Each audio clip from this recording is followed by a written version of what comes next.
wait with the applause. At the end, you will not applaud. I'm proud to be here at the book fair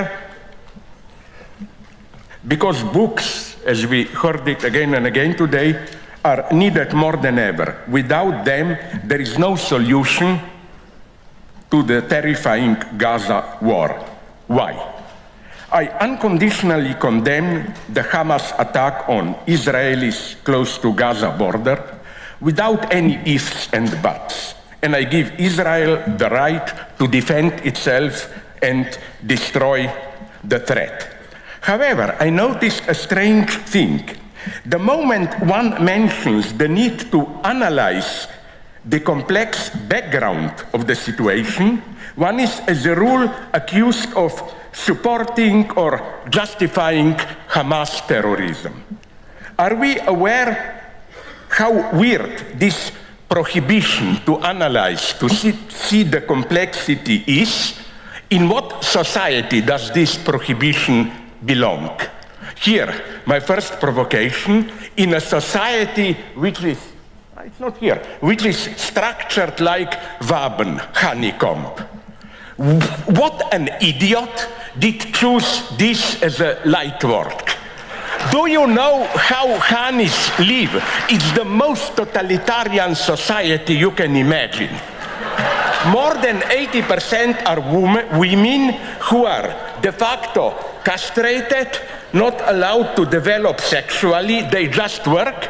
Then you have one queen who once in a lifetime has sex with 10 men, and when they have orgasm, the penises are immediately swallowed by her. No, thanks, I don't want to live in such a society. So let me go to my point. The title of a recent dialogue on anti-Semitism and BDS, Boycott, Divest, and so on, in Der Spiegel was, auf Deutsch, wer Antisemit ist, bestimmt der Jude und nicht der potenzielle Antisemit. I translate. Who is an anti-Semite determines the Jew and not the potential anti-Semite. Okay, sounds logical. The victim itself should decide if it is really a victim. But does not the same also hold for Palestinians, who should be able to determine who is stealing their land and depriving them of their elementary rights? And I want to draw your attention to a beautiful detail today. Only, I think it was the very last word of the Slovene president's speech. Correct me if I'm wrong. Oh, this was only once that the word Palestinian was pronounced. It was just Hamas versus Israel. I'm sorry, but you have to include in this situation millions of Palestinians.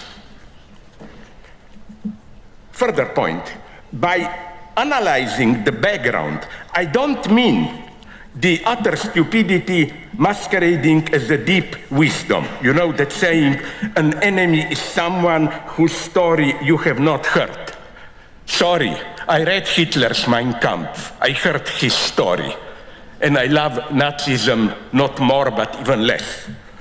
Here are the two main stories about Israel today.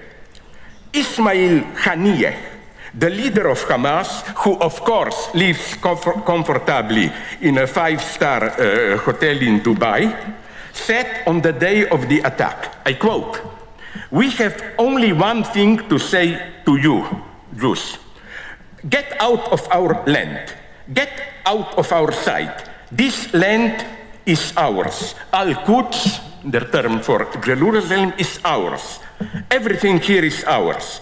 There is no place or safety for you." End of quote. Clear and disgusting. But did the Israeli government not say something similar, although of course in a much more civilized way? Here is the first of the official basic principles of Israel's present government. Quote from the official source. The Jewish people have an exclusive and inalienable right to all parts of the land of Israel. The government will promote and develop the settlement of all parts of the land of Israel, in the Galilee, Negev, Golan, and Judea and Samaria, end of quote. Or, as Benjamin Netanyahu said, quote, Israel is not a state of all its citizens. It is a state of the Jewish people and only it, end of quote. Does this principle not exclude any serious negotiation? Palestinians are strictly treated as a problem. The state of Israel doesn't offer them any hope, positively outlining their role in the state they live. So beneath all the polemics about who is more of a terrorist lies a heavy, dark cloud, or rather swamp. The mass of Palestinian Arabs who are for decades kept in a limbo, exposed to daily harassment by settlers and by the Israeli state. Who are they? Which is the land they live in? Occupied territory, West Bank, Judea and Samaria, or the state of Palestine, which is currently recognized by 139 of the 193 United Nations member states. The first generation of Israeli leaders, from Ben Gurion to Moshe Dayan, I want to praise them here, spoke a totally different, honest language. They openly confessed that their claim to the land of Palestine cannot be grounded in some universal justice. A very actual example. On 29th of April 1956, there was an incident concerning Gaza.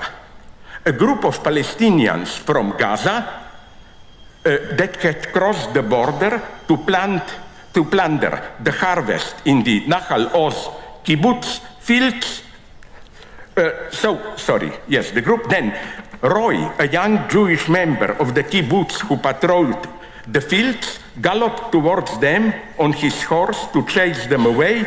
He was seized by the Palestinians, and when the United Nations returned the body, his eyes has been plucked out. Here is the reaction of Moshe Dayan. He delivered this eulogy at this killed Jew's funeral the following day. Listen to it. Let us not cast blame on the murderers today. What claim do we have against their mortal hatred of us? They have lived in the refugee camps of Gaza for the past 8 years, while right before their eyes, we have transformed the land and villages where they and their ancestors once lived into our own inheritance, end of quote. Can you even imagine a similar honest statement today? How far are we from the situation, even a complex of decades ago, when we were talking about land for peace agreement, two-state solution, or when even today's staunchest supporters of Israel were putting pressure on it not to build settlements in the West Bank? In 1994, Israel built a wall separating the West Bank from 1967 borders of Israel, thereby nonetheless recognizing West Bank as a special entity. All this now vanished into thin air. The emblem of today's Israeli government is Itamar Ben-Gvir. He entered politics by joining the youth movement of the Kach and Kahane Chai party, which was designated as a terrorist organization and outlawed by whom? By the Israeli government itself. When Ben-Gvir came of age for conscription into the IDF, he was barred from service due to his extreme right political background. And such a person, condemned by Israel itself as a racist and terrorist, is now, guess what? the Israeli Minister for National Security who should safeguard the rule of law. Remember the great conflict that divided Israel in last months. Commenting the measures proposed by the Netanyahu government, Yuval Harari put it brutally. This is definitely a coup, a strike. Israel is on its way to become a dictatorship, end of quote. Israel was split between nationalist fundamentalists trying to abolish key features of the legal state power and the civil society members aware of this threat. With the Hamas attack, and that's what I consider a true tragedy, the crisis is over, the spirit of national unity prevailed. This is always a tragic moment when inner split is overcome against an external enemy. So perhaps the first thing to do is to clearly recognize the massive despair and confusion that can give birth to acts of evil. In short, there will be no peace in the Middle East without resolving the Palestinian question. I read this in the last days in Israeli newspapers themselves. I'm not in any way justifying it's a criminal thing. Yes, Israel has the full right but to counterattack. But don't forget this dark, obscure background, Palestinians. The second thing is that the solution is not a compromise in the filthy sense of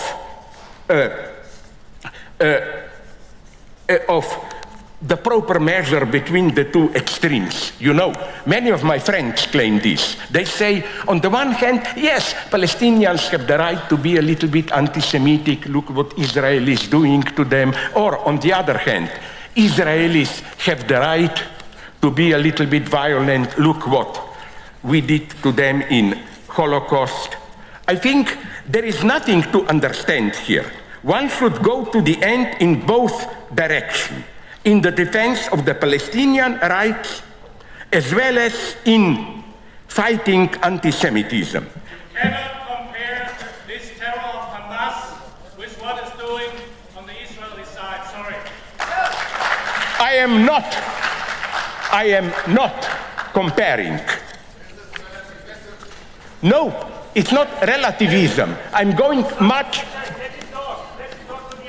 Yeah, now you see what means in practice. Listen to diversity, inclusion. Yes, but this is the cancel logic. To have our way of diversity, some people, of course, must be first excluded. I'm talking about dozens of Palestinians that I know. Sorry if I explode now a little bit. If there is a person here in this room who did more to peaceful collaboration between Palestinians and Israelis, then I bow my head, but they didn't. What more can you do than this? With my friends, I co-organized in Ramallah a big meeting celebrating Walter Benjamin, a Jew. There was no problem debating it. I organized in Ramallah a cinema school, together with the Jewish, of course, professor and so on and so on. About this, you cannot compare. Of course, you cannot compare it as an act of violence. I mean, Hamas attack is absolutely ruthless, brutal, and so on and so on. But should I fall so low as to quote, with whom I agree here, Anthony Blinken, American State Secretary, who said, yes, Israel has the full right to strike back, but how it does is the concern of us all. It's not just Israel against Hamas. And let's so, especially, so again, the moment you accept that, that this is not possible to fight for both sides at the same time, you lost your soul, especially today when we have something that I cannot but call anti-Semitic Zionism. You know why European right likes to support Israel. Let's go at the beginning. Look at my last book, you will have a full quote. You know who is one of the authors of it? Yes, Reinhard Heydrich. In 1936, that Heydrich wrote a letter, statement, where he says, Israelis are a wonderful nation, we are ready to collaborate with them, but not here in Germany. They should go over there. Breivik, you remember him, the crazy Norwegian guy he had the same, totally anti-Semitic here, but there we fully support it. Not to go on with the list. It's a shame on a day when people are murdered and massacred. Where? In Gaza also. Compare both sides and to relativize what was happening and what is I don't relativize it. It was a horrible crime. I don't relativize it in any way. I'm just saying that to talk the way you did now immediately puts millions of Palestinians in an impossible position, which will then make anti-Semitism grow. Let me nonetheless go to the end. Arthur Koestler voiced a bitter truth. Quote, if power corrupts, the reverse is also true. Persecution corrupts the victims, though perhaps in subtler and more tragic ways. End of quote. This holds for both sides in the ongoing war. My ultimate hero, absolute, of the 20th century is Marek Edelman, a Polish Jew who saw this clearly. Edelman took part in the 1943 Warsaw Ghetto Uprising and also in the citywide 1944 Warsaw Uprising. After the war, when his wife and children emigrated in the wake of the growing anti-Semitic campaign in Poland in 1968, he decided to stay in Poland. Comparing himself to the stories of the ruined buildings at the site of the Auschwitz camp, he said, someone had to stay here with all those who perished here, after all, end of quote. From 1970s on, he collaborated with the Workers' Defense Committee as a member of Solidarity. He took part in the Polish Roundtable talks. Towards the end of his life, Edelman publicly defended Palestinian resistance, claiming that the Jewish self-defense, which he had fought, was in danger of crossing the line into oppression. Now, to disqualify Edelman as a self-hating Jew is, I think, the ultimate obscenity. Why am I saying this here in Frankfurt at the Buchmesse? Because only through reading books, I agree here with my previous speakers, can we become aware of the situation. Literature is the privileged medium to render palpable the deep ambiguity and complexity of our predicament. I'm not mystifying poetry. On the other hand, my thesis is, to shock you again, no ethnic cleansing without poetry. Think of Rwanda. There was a big local poet there. Think about ex-Yugoslav war, Radovan Karadzic, a quite respected poet without the war, not to mention people like Mao Zedong and so on. That's why I was shocked when I learned that the award ceremony for Adania Shibli was postponed, a decision I consider scandalous. Terrorism against Israel, yes, contradicts all the values of the Frankfurt book. Yes, and so does the collective punishment of millions in Gaza, as well as the cancellation of Adana Shibli. You know, here we are approaching the paradoxes of cancel culture. Official notice is, yes, inclusion, diversity, but then all that cancel culture does is excluding those who don't fit your notion of inclusion and diversity. So I'm not only proud to be here, I'm also a little bit ashamed. Try to imagine what Marek Edelman would say if he were to be alive today. And again, to repeat, I'm at the end. No, I in no way identify or relativize what Hamas did.